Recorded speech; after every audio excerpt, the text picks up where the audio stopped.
Hey guys, welcome to ನಾನು ನನ್ನ mini ವ್ಲಾಗಿಗೆ. ಊರ ಕಡೆ ಮಾತ್ರ ಸಿಗೋದನ್ಸುತ್ತೆ ಈ ಥರ ಹೂ. ಅಕ್ಕ ಪೂಜೆ ಮಾಡಬೇಕು, ಹೂ ಕುಯ್ಕೋಬಾ ಅಂತ ಹೇಳಿದಕ್ಕೆ ನಾನು ಹೋಗಿ ಇಷ್ಟು ಹೂನ ಕುಯ್ಕೊಂಡು ಬಂದಿದ್ದೀನಿ.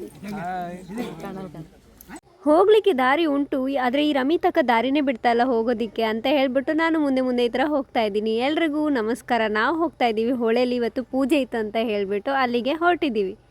ಈ ಥರ ನೇಚರ್ ನೋಡೋಕ್ಕೆ ಈ ಊರಿಗೆ ಮಾತ್ರ ಬರಬೇಕು ಅಂತ ಅನಿಸುತ್ತೆ. ಈ ವ್ಲಾಗ್ನ ಈ ಊರಲ್ಲಿರೋರು ಯಾರಾದರೂ ನೋಡ್ತಿದ್ರೆ ನಿಮ್ಮ ಊರ ಹೆಸರನ್ನ ಕಮೆಂಟ್ ಮಾಡಿ. ನಾವು ಹೋಗೋದು ಸ್ವಲ್ಪ ಲೇಟ್ ಆಯಿತು. ಅಷ್ಟರಲ್ಲಿ ಹೊಳೆಯಲ್ಲಿ ಪೂಜೆನ ಸ್ಟಾರ್ಟ್ ಮಾಡಿಬಿಟ್ಟಿದ್ರು. ಹೊಳೆಯಲ್ಲಿ ಪೂಜೆ ನಡೀತಾ ಇದೆ ನಾವು ಹೋಗೋ ತನಕ.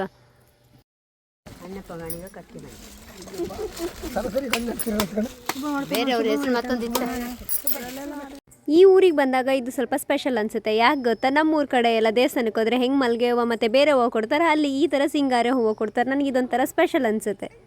ಈ ಪ್ಲೇಸ್ನ, ಈ ಜನನ ನೋಡ್ತಾ ಇದ್ರೆ ನನಗೆ ಒಂದು ಸ್ವಲ್ಪ ಕಾಂತಾರ ಮೂವಿಲಿ ಇದನ್ನೆಲ್ಲ ನೋಡ್ದಂಗೆ ಅಂತಲೇ ಅನ್ನಿಸ್ತಾ ಇದೆ.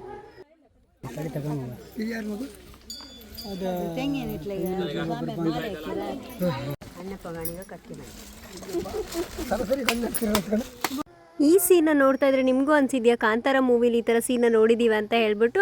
ಪೂಜೆ ಮುಗಿದ ತಕ್ಷಣ ನಾವು ಹೋಗಿದ್ದೆ ಊಟಕ್ಕೆ. ಫಸ್ಟು ಹೊಟ್ಟೆ ತುಂಬಿಸ್ಕೋಬೇಕಲ್ಲ, ಫಸ್ಟ್ ಇಸ್ಕೊಂಡು ಊಟನ ಮಾಡಿಬಿಟ್ವಿ. ಅಲ್ಲೇ ಕೂತ್ಕೊಂಡು ಎಲ್ಲರ ಜೊತೆ ಹರಟೆ ಹೊಡ್ಕೊಂಡು ಅಲ್ಲಿಂದ ವಾತಾವರಣ ಎಂಜಾಯ್ ಮಾಡ್ಕೊಂಡು ಊಟ ಮಾಡ್ತಾ ಇದ್ದೀವಿ.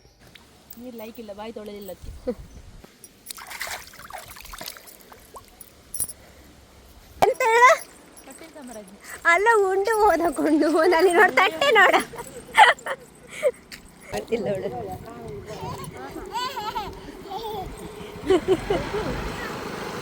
ಇಲ್ಲಿನ ಜನ ಎಷ್ಟು ಫಾಸ್ಟ್ ಅಂದರೆ ಹಿಂಗೆ ಬಂದರು ಹಂಗೆ ಹೋದ್ರು ಅಂತ ಹೇಳ್ಬೋದು. ಬಂದರು, ಪೂಜೆ ಮುಗಿಸ್ಕೊಂಡ್ರು, ತಿಂದರು, ಹೊರಟ್ರು. ಇದು ನಮ್ಮ ಅಕ್ಕ ಸಿಂಗಾರ ಸಿರಿ ಹೂ ಮುಡ್ಕೊಂಡಿದ್ದಾಳೆ. ಎಲ್ಲ ಕಡೆ ಗಂಡು ಹೆಣ್ಣು ಭೇದ ಭಾವ ಇದೆ ಅಲ್ಲ, ಸೊ ಹಾಗೆ ಇಲ್ಲಿ ನಾಯಿ ಮರಿಗಳ ಹತ್ರನೂ ಇದೆಲ್ಲ. ಗಂಡು ನಾಯಿಗಳನ್ನ ಇಟ್ಕೊಂಡು ಹೋಗಿದ್ದಾರೆ, ಹೆಣ್ಣು ನಾಯಿಗಳನ್ನ ಬಿಟ್ಬಿಟ್ಟು ಹೊರಟೋಗ್ಬಿಟ್ಟಿದ್ದಾರೆ. ಅದಕ್ಕೆ ನಮ್ಮ ರಮಿತಕ್ಕ ಅದಕ್ಕೆಲ್ಲ ಊಟ ಹಾಕ್ತಾ ಇದ್ದಾರೆ. ಎಂತ ಹೊರದು ಹೋಯ್ತಂದ್ರ ಅವ್ರು ಬೇರೆ ಹಾಕಿ ಕೊಟ್ರಮ್ಮ, ಅದಕ್ಕೆ ಅದು ಮುಂಕೊಯ್ದೈತೆ. ಹೌದಮ್ರಿ, ಹೇಳ್ತ್ರಪ್ಪ. ಇಲ್ಲಿ ಹಂಗೆ ಮ್ಯಾಕ್ ಕೊಡುವ